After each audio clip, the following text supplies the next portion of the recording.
Ar jonizuotas vanduo taikomas susirgimų gydymui? Kaip minėjau, jonizuoto šarminio vandens ir visumo jonizuoto vandens pagrindinė kryptis tai yra profilaktika.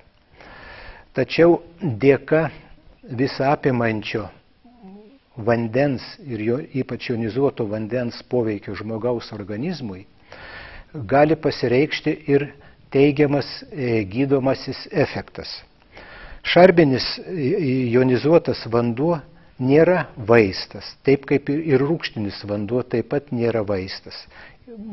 Mums įprastinė prasme, nes tiek šarminis jonizuotas, tiek rūgštinis vanduo, jisai veikia visą organizmą, veikia visas organizmo gyvybinės funkcijas, skatina organizmo veiklos suaktyvėjimą. Visa tai gali duoti ir duoda teigiamą efektą gydant įvairius, kad ir sudėtingus susirgimus. Yra atliekami ir tyrinėjimai, kaip konkrečiai jonizuotas šarminis vanduo veikia kai kurias susirgimus. Norėčiau paminėti Vokietijos mokslininkės Aschbach atliktus tyrimus, kaip jonizuotas šarminis vanduo veikia žmonės sergančius 1 ir 2 tipo diabetus.